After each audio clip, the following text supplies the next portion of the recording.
Good morning, YouTubers. Uh, Subject of hand is hope. I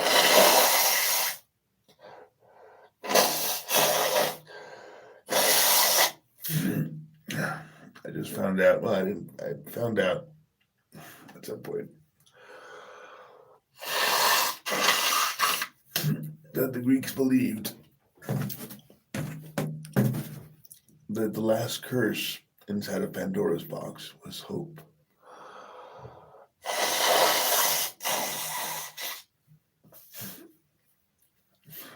Now,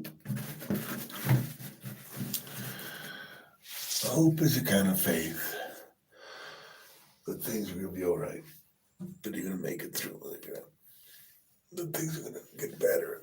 You know, hope is it's a beautiful thing. It's a wonderful thing. Being hopeful is um,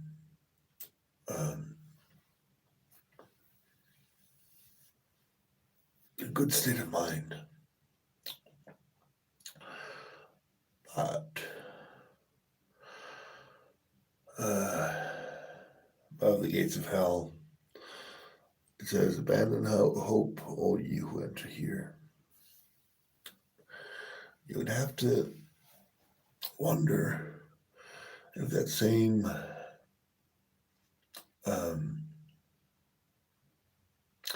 that same announcement is on the gates of heaven. Why? Because the idea of heaven and hell is that there's no change. That things will not change. I tend to believe that's wrong.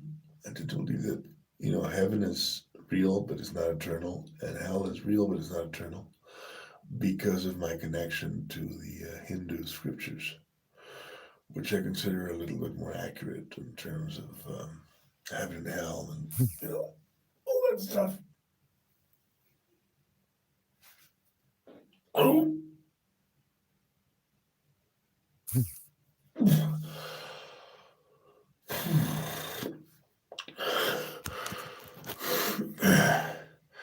been in constipation all you enter here. So, hope.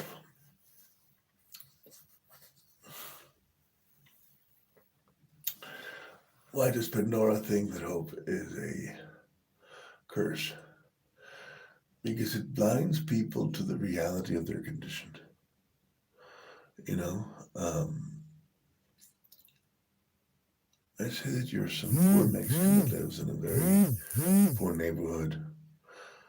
Hope, hope there. Hi, Hope. Well, that's quite something. Hope Terra.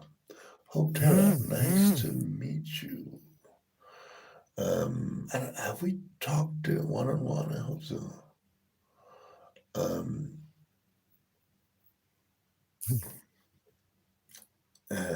it's kind of a throne for every man. It's every man's throne. Actually, hope. So funky that you came up when I was going to talk about hope. So, it was originally invented, I believe, and don't get me wrong, I may be wrong on this, but I believe it was the toilet seat was invented by Sir Walter Raleigh, or one of those magicians for Queen Victoria or Queen Elizabeth. No, Queen Victoria. Victorian times, right? Queen Victoria. Because they had before that they had the little bedroom jar where you did your stuff. I actually have a bucket in my room for pee because I don't make it all the way to the toilet in the middle of the night, and I have to pee around five times. So hope. What do you think about hope, Hope? What's your views on hope and hoping for stuff? So as I get older, I tend to let go of hope. I'm a pessimist, not an optimist. I tend to see things more as the worst case scenario and how to avoid it than best case scenario and how to get there. Why? Because throughout my life, I've made a lot of plans, and pretty much none of them have come through. One or two, maybe, but the important ones, ones that would have been, uh, yeah, they kind of don't really come through. So I've given up hope. I've said, you know what? Let's just leave hope behind us. Let's not plan on anything big. Let's just face what we're facing right now. Let's be in the moment. Let's be Buddhists and focus on the moment. Focus on the moment. And it served me well to do that. Mm. I may not have $1 million in the bank because I had planned when I was young, but I have a roof. I have food in the refrigerator. I'm taking care of two young people. Roberto Chan, Chucky Chan, how you doing, my friend? Hola. We're here talking about hope. What is, Roberto, qué piensas tú de la esperanza? La esperanza es algo que hay que afirmar o olvidar. Abandonen toda esperanza, aquellos que entren aquí. Ya, tú hablas inglés, ¿no, Chuck? Anyways, hope. I tend to do my morning meditations in English because that's the language that I think most in. Still, is the one language I can speak in my head. I do think in Spanish, but mostly I think in English. Uh, so, hope. Now, there's a slight difference between hope and faith, but it gets confused and it gets fucked up. Uh, a faith healer hopes that his hands will do the healing.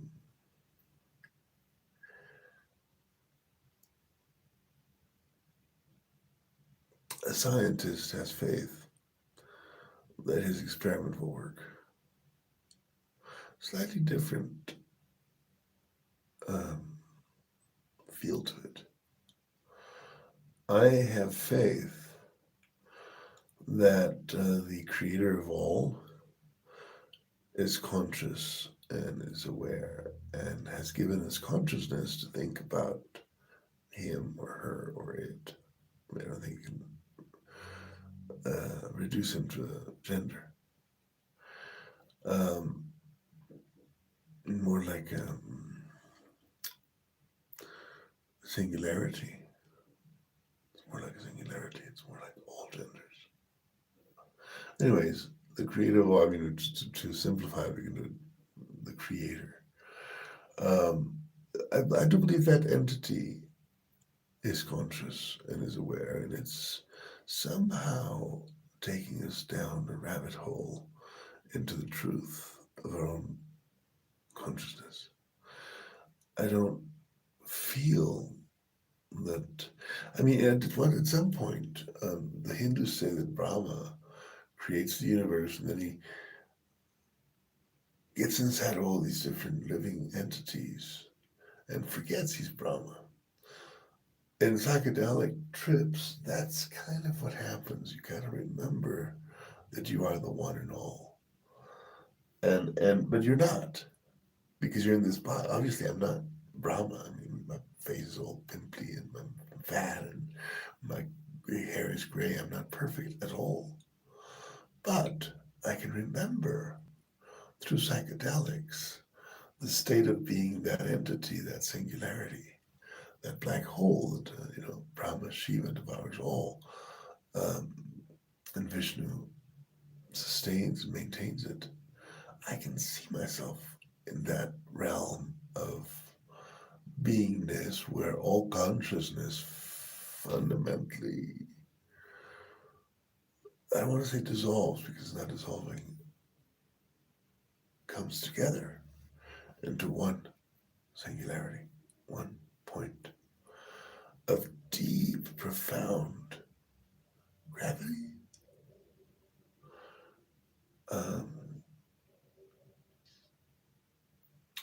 I saw at the end of time in couple of trips, actually, I've seen a couple of trips, how the stars, when when there was no more stars, just a very few stars, a few galaxies maybe.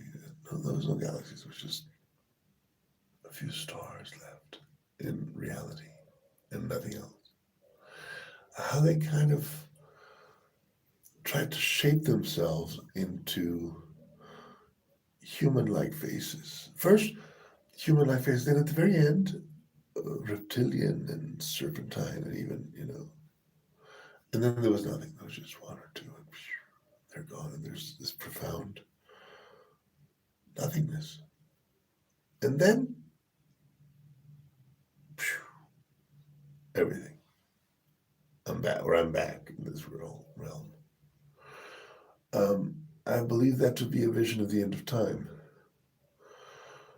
I saw great civilizations, human and otherwise, being devoured in the end of time. I saw great consciousness, great minds, great profoundly intelligent. Uh, they were not even. They were stars. They were collapsing into these singularity. There were groups of stars actually. There were groups of stars. They were like constellations, and they were dissolving because the singularity tends to they were dissolving into the singularity, losing pieces of their own consciousness as they went along and forgetting that. I don't know if it's a forgetting element to it, maybe. But is there any hope in that moment? Is that a moment of hope? No, there's no hope left. Abandon hope while you enter here. But in there not being any hope, there's a profound awareness of the moment, a profound clarity of the moment. There's like this, oh, okay, I'm being dissolved into nothingness. The Zen Buddhists have this death meditation visual, which I'm going to share with you. You're supposed to sit in zazen, and then you're supposed to. Actually, I think it was Buddha Bob that gave me this visual, and he is a guy that studied both Tibetan Buddhism and Zen Buddhism, Japanese Zen Buddhism. So he's got both. Maybe he's combined them both, but it really struck me a nerve. It really got to me what he said. Buddha Bob was a guy that lived with us in Creston Mountain Zen Center in Colorado, and he was a cook in Chicago before that, and his friend got plowed over by a snowplow, which was kind of not a nice way to go, and it shook him enough to get him out of Chicago and into a spiritual quest.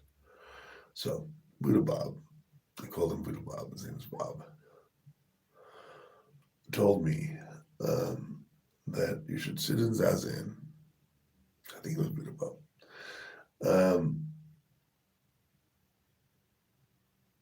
And observe yourself dying as pieces of flesh your flesh begins to dry out first, like a mummy, and then it rots away. It starts to rot away. Worms begin to eat your flesh.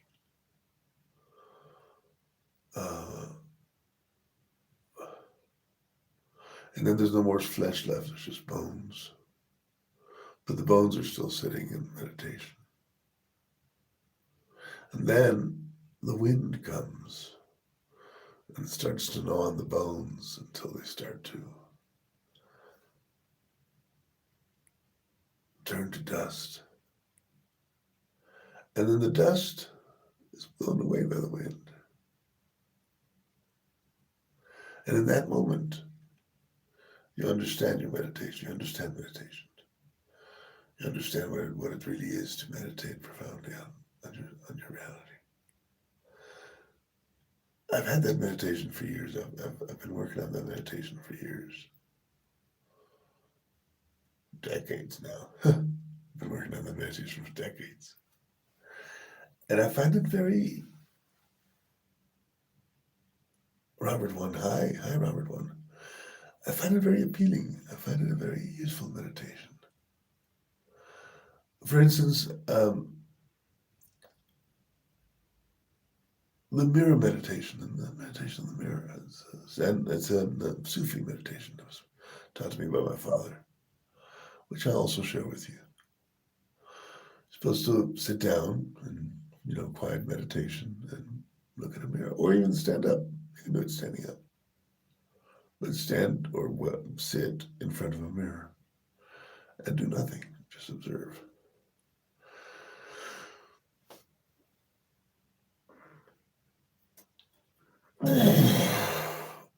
I'm the best. Well, thanks, Robert. Trying to take a dump here and dumping on you guys a little bit. Oh God. Hey, constipation. Anyways, you sit in front of a mirror, or you stand in front of a mirror and you observe yourself. First, you observe the basic details. How do you look? How would you look to others? How are you dressed? Are you well shaven? Is your hair combed? Are you dirty? Are you clean? Then you look deeper. You look into your eyes. Now, thank you, Robert. You look into your eyes, and what happens after a while? You're supposed to do it for 45 minutes, and then for an hour and 45 minutes, you increment it. What happens when you start looking to yourself in the mirror, specifically at your own face? You start to see other faces. That's first. That's what happens first. That's the first part of it. You start to see other faces. Other people start to take on your face. Big people, little people, black people, yellow people, people. And then, if you keep looking, your face starts to disappear. Your face starts to... And if you keep looking after that, you're going to see emptiness where you are, like darkness, emptiness. And all around you, you're going to see what you see.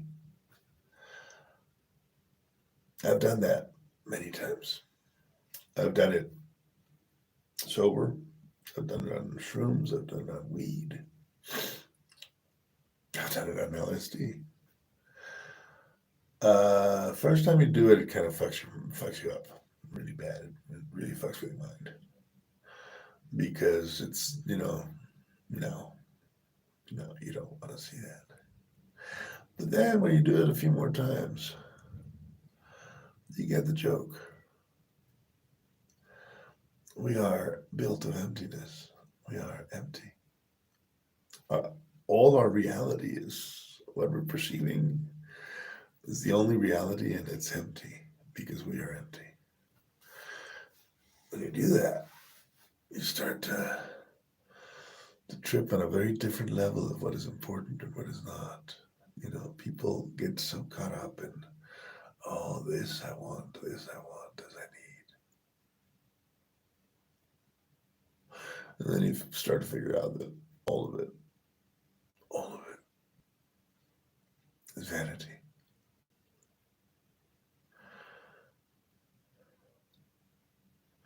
For many years, I thought I deserve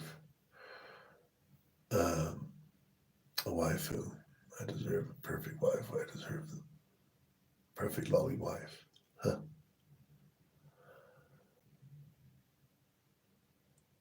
And the desire of that came from a profound desire to be hugged, loved, kissed, touched by a beautiful woman.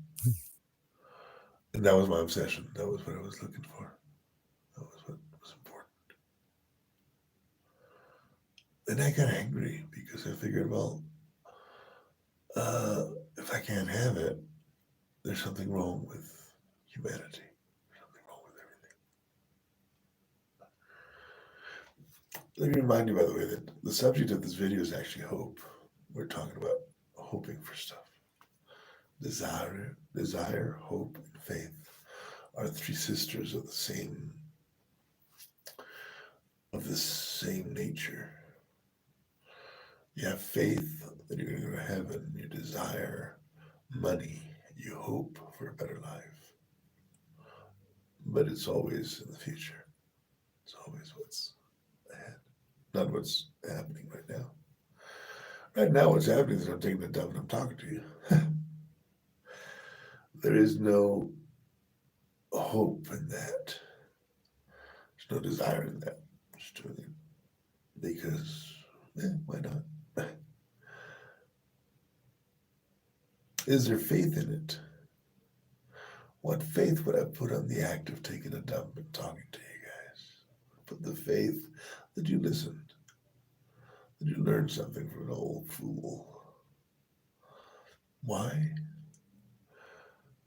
Because it's pleasant to have faith. It's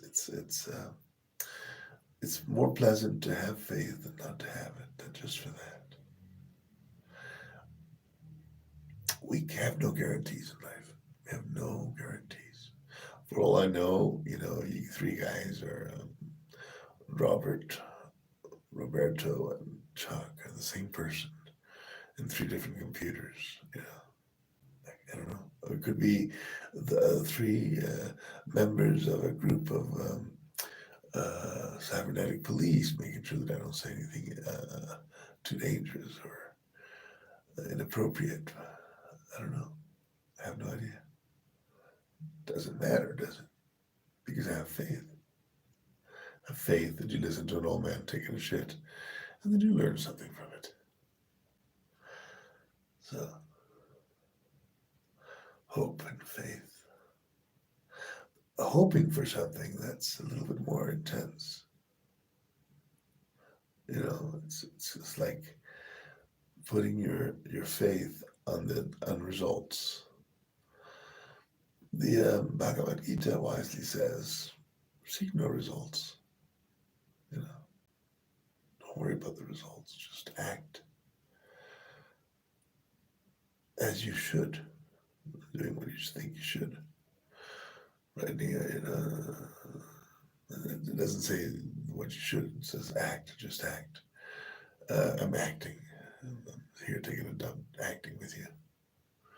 That's wise counsel. Don't seek these results of it. I'm going to eat. It was a pleasure. You're going to eat after this, man. You're a brave man. I'm going to have a cup of coffee after this, though. Yeah. Buen provecho.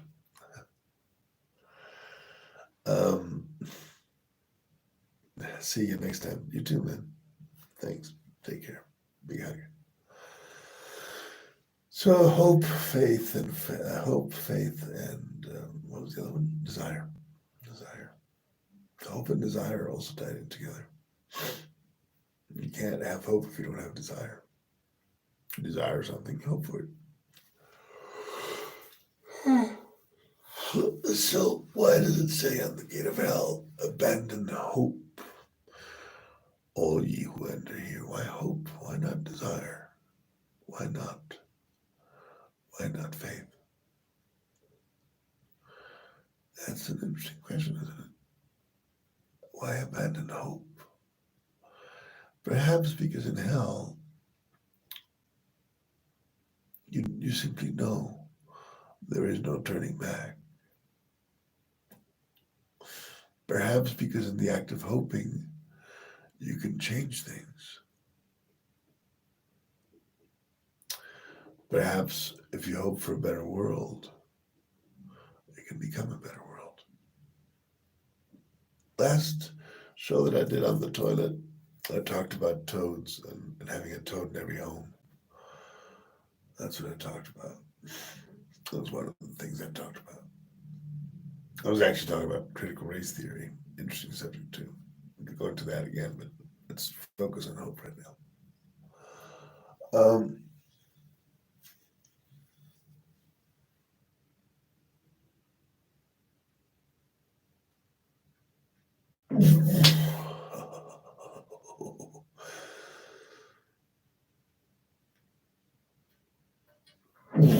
So, the shit died. Big hug, Robert. See ya. December the 3rd. It's my dad's birthday today. Oh, shit. I'm gonna call him. I'm gonna call Daddy O. It's his birthday. Turning 75, I believe, 76. Check that. We're getting that 30 years. All of us are, I suppose. We can't really hope to change that.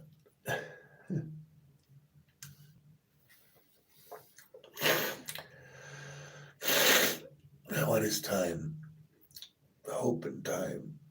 You can only hope if you have time. If you're out of time, you can't hope. Maybe that's why. I just figured out another reason why, maybe.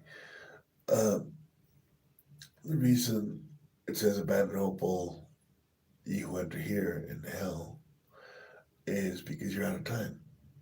Your time's run out. So, in fact, up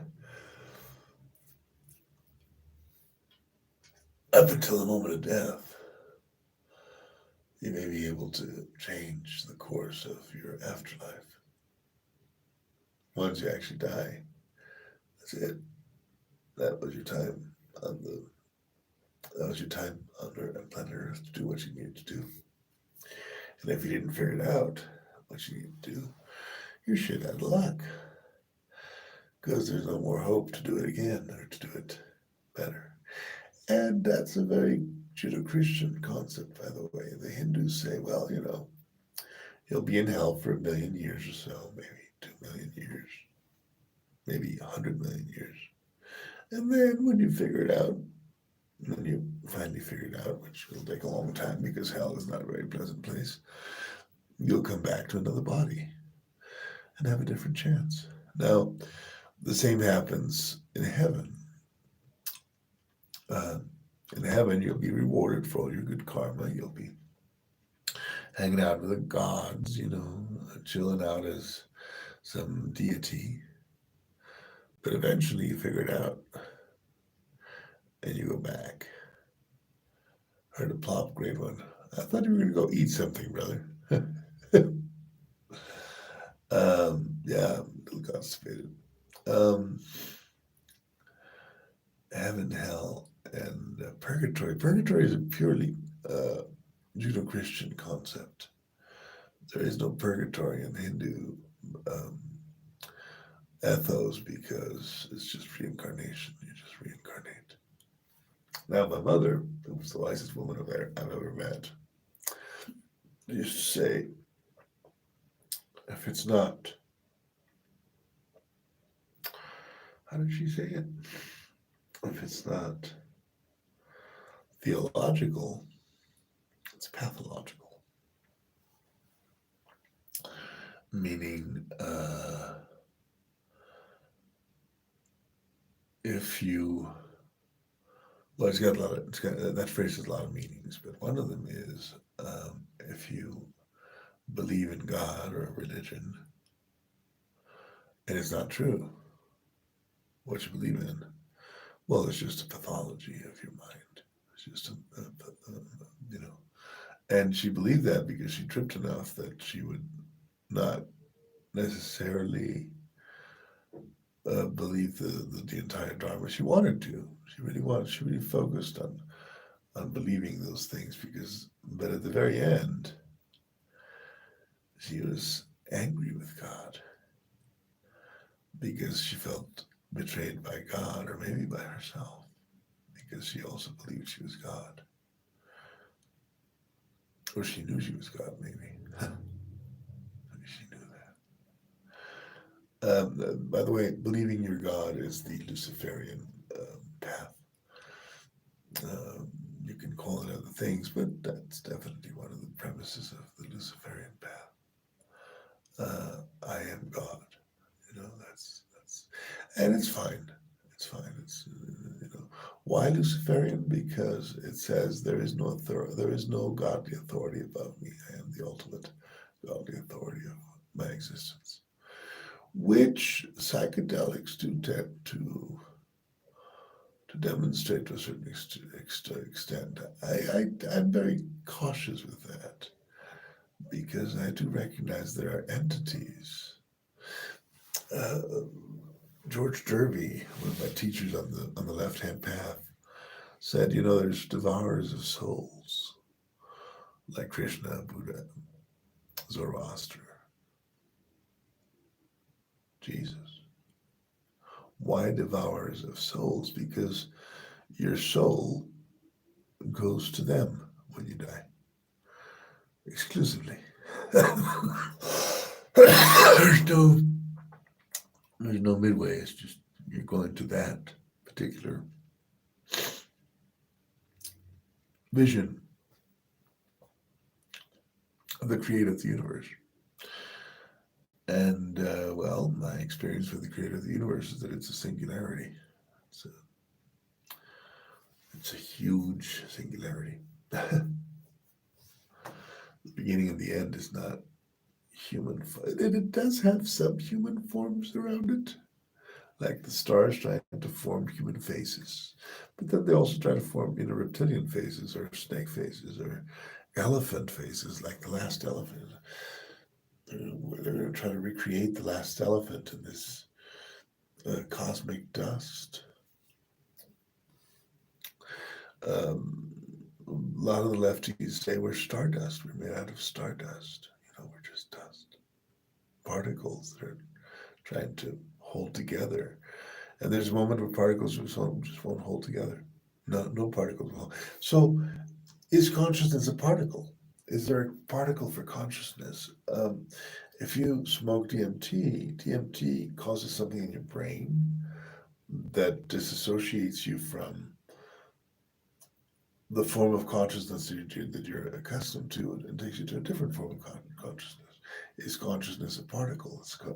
Is a DMT molecule a consciousness in itself that changes the ability of the human mind, at least, to focus on reality the way it always does? That's a good question, isn't it?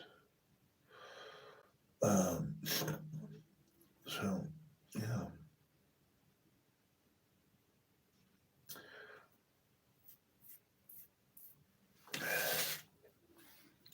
Certainly, 5-MeO-DMT, which is a dissociative as well, has the great and profound effect of blasting away your consciousness. You cannot hold on to a thought on 5-MeO-DMT. Thoughts are very prevalent on DMT. You think a lot. But on 5-MeO-DMT, you don't think. You're unable to put a thought together. If you try to put a thought, it just vanishes right in front of you and goes to the next one. It's horrible. It's a terrifying process because you can't hold. And many of us associate thinking with existing. So the only thing to do with that is to let go of thinking, so you have reality, and then you get a thought like, "Oh, the Holy Spirit," and there you are. You know. Um, but if you try to hold on to some thought on 5-MeO-DMT, it's a painful. I'll give you an example. I mean, on the first DMT trip, I've had two of those trips, only two. So I could only speak of the experience of two trips with 5-MeO-DMT. The first one, I had eaten spaghetti, which don't. If you're going to smoke 5-MeO-DMT, don't eat before that, please. Anyways, I was thinking, I'm dying. And I was thinking, I'm already dead. And I was thinking, there is no death. And I was thinking, there is death, but there is no death. I was thinking, is this the way reality is going to be from now on? And I was thinking, everything's going to change again. And I was thinking, every thought had a counter thought, and the counter thought came, and it took me to another thought, which had another counter thought, which essentially is like this endless stream of nonsense that cannot be shut down, but can also not really be said to be the truth. There was no truth in any of those thoughts. There was just thoughts. And when you see that on a physical level, you get that on a physical level, not just a mental masturbation level, but a physical. I am fucking dying. No, I'm not. Not dead. Yes, I am. I've lost my mind. No, I haven't. I'm still thinking. One after another. Wow. Wow. A very uncomfortable situation. And very profound. Because you see the stream of thoughts of your mind as that, a stream of thoughts, which is what the great Zen Buddhists tell you to do. They say to you, you know what? Your mind is a river. Richard Baker Roshi told me this one. Your mind is a river. There's an endless stream of thought, thinking this, thinking that. Don't hold on to any of them. Let them go. If you see a thought, just acknowledge it. I thought, and let go of it. I do that all the time. It's one of my meditations is, okay, I'm just thinking. It's just a thought. Let go of it. Even this conversation is just a thought. Let go of it. Don't hold on to it. Let it flow like the shit in my ass. It has to flow. It has to come out and then go wherever shit goes, So yeah. And we're coming back to the subject of hope, hoping for stuff, being hopeful. Now, being hopeful that you're going to learn how to play piano gives you strength to play piano. So I'm not entirely against hope. I don't entirely say it's a bad idea, but I keep thinking that Pandora's box, released the last curse upon mankind in the form of hope. Now, Pandora was the Romans, wasn't it? It was the Romans had back then. They had Stoics. The Stoics were all about, it hurts. It hurts a lot. I should not think about. I should not focus on the thing that it hurts. I should just let go of the thought of pain, so that I can stand pain. I've done it to Stoics, obviously, but it's a useful tool to navigate reality, to be able to see pain as just something temporary and going through. A lot of people get stuck on pain. A lot of people get their pain, they get their pleasure out of pain. Their pain becomes their pleasure. That's very, very, very toxic. It's very, the Xenobites, right? The Xenobites, the famous Xenobites, an example of that.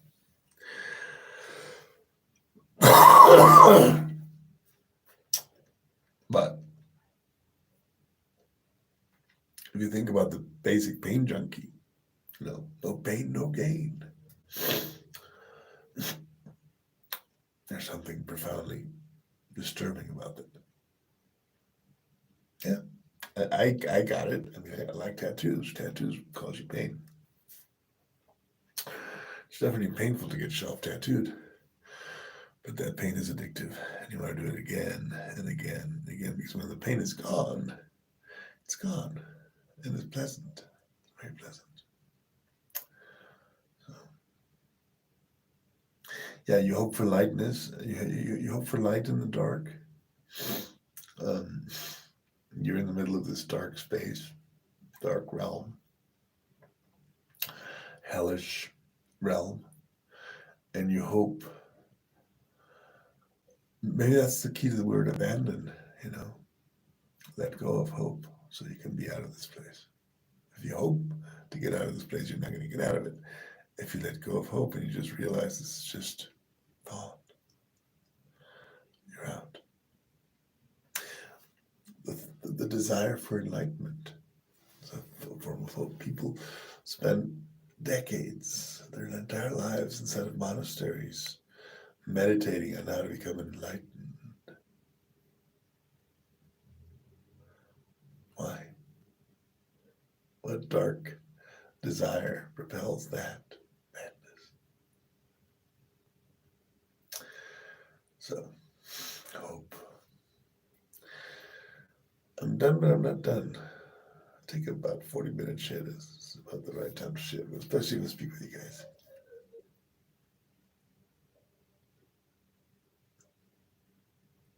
Somebody's crying out there. I'll figure out what's going on. All right, guys. I think I'm not. I'm gonna have to take a second dump. I'm gonna have to take a coffee and take a second dump because I don't think it all came out. I still feel some shit in my intestine. So we'll figure it out. We'll figure all of it out, or we won't. Here's hoping you're okay.